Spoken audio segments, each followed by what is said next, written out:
Hello everyone, welcome to वेदीफाइल। अब हम बात करते हैं इस चैप्टर के लास्ट टॉपिक की, बायोपॉलीमर्स एंड बायोडिग्रेडेबल पॉलीमर्स की। इसके अंदर मैं सबसे पहले बात करता हूं, synthetic polymers are mostly non biodegradable, that is it is very difficult to dispose of the polymeric waste. क्या बोला मैंने?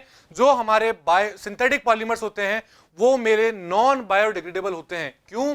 क्योंकि उनको डिस्पोज करना, दैट मींस डिकम्पोज करना, उनके पॉलीमेरिक वेस्ट को डिकम्पोज करना इतना इजी नहीं होता है, बहुत डिफिकल्ट टास्क होता है। जैसे मैं बात करूं हमारी पॉलीथीन बैग्स, आप सभी ने देखा होगा जब हम मार्केट जाते हैं तो बहुत सारी पॉलीथीन्स वहां पर पड़ी होती है, पॉलीथीन्स बैग वहां पर बहुत सारे पड़े हुए होते हैं, वो हमारे नॉन बायोडिग्रेडेबल होते हैं। दैट मींस वो इतनी इजीली या फिर वो मेरे डिग्रेड नहीं हो पाते, वो मेरे डिकम्पोज नहीं हो पाते हैं। बात क्लियर है यहां तक?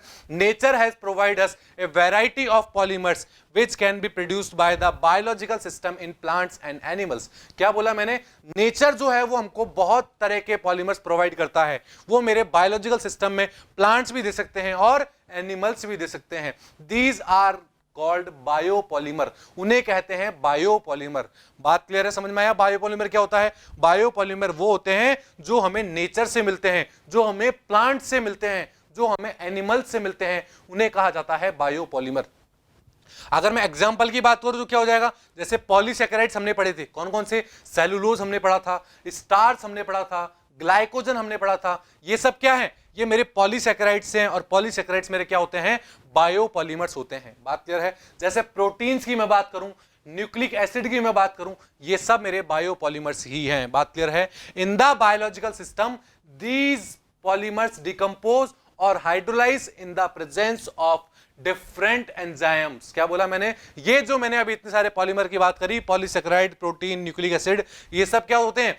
ये मेरे बायोलॉजिकल सिस्टम में क्या हो जाते हैं? डिकम्पोज हो जाते हैं या हाइड्रोलाइज हो जाते हैं अलग अलग तरह के एंजाइम की प्रेजेंस में। This means that they are biodegradable. जो मेरे बायोपॉलीमर होंगे वो मेरे बायोडिग्रेडेबल होंगे। क्यों? क्योंकि वो मेरे डिकम्पोज हो जाते हैं या हाइड्रोलाइज हो जाते हैं। कोई दिक्कत नहीं, यहां तक समझ में आया?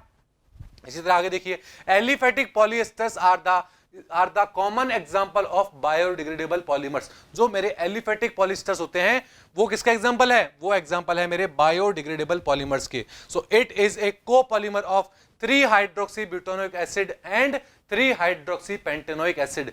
अगर मैं किसका कोपॉलीमर बना दूं, एक 3 हाइड्रोक्सी ब्यूटानोइक एसिड और 3 हाइड्रोक्सी पेंटोइक एसिड का अगर मैं एक पॉलीमर फॉर्म कर देता हूं दोनों को मिला के, तो वो मेरा क्या कहलाएगा? एक बायोडिग्रेडेबल कहलाएगा। जैसे मैं बात करता हूं, देखिए ये है मेरा 3 हाइड्रोक्सी ब्यूटेनोइक एसिड और ये है मेरा 3 हाइड्रोक्सी पेंटेनोइक एसिड। ये दो क्या है मेरे, बताइए?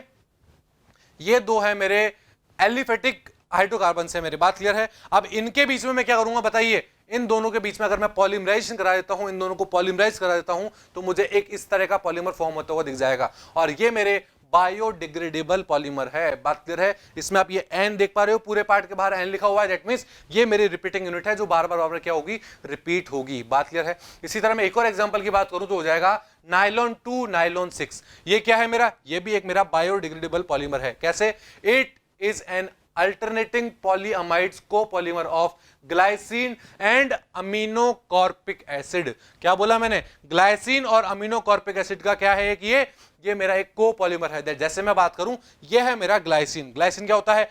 NH2CH2COOS, ये है मेरा ग्लाइसिन। और एक मैंने बोला अमीनोकॉर्पिक एसिड, वो क्या होता है बताइए? वो होगा मेरा NH2CH2 के ब्रैकेट में होल 5 दिख रहा है आपको और फिर COOS दिखाई दे रहा है। दैट मींस ये दोनों मेरे क्या हैं? ये दोनों मेरी मोनोमर यूनिट है। अगर इन दोनों का पॉलीमराइज करा देंगे, इन दोनों के जब कंडेंसेशन कराएंगे, बीच में से एक H2 मॉलिक्यूल बाहर निकल जाएगा और इससे जो बनेगा वो कहलाएगा मेरा बायोडिग्रेडेबल पॉलीमर्स। क्या कहलाएगा? वो कहलाएगा मेरा बायोडिग्रेडेबल पॉलीमर। तो बात क्लियर है? समझ में आया आपको कि कौन से मेरे बायोडिग्रेडेबल पॉलीमर होते हैं, कौन से नॉन बायोडिग्रेडेबल पॉलीमर होते हैं? और इसी के अंदर हमने बात करी किस चीज की, कि कौन से मेरे बायोपॉलीमर होंगे, और उसमें एग्जांपल भी हमने बात की थी। पॉलीसैकेराइड पढ़े थे हमने, जिसमें न्यूक्लिक एसिड पढ़ा था, जिसके अंदर हमने प्रोटीन्स पढ़े थे, जिसके अंदर हमने, तो ये सब बात थी हमारी इस चीज की। आई होप आपको समझ में आया होगा। Thank you.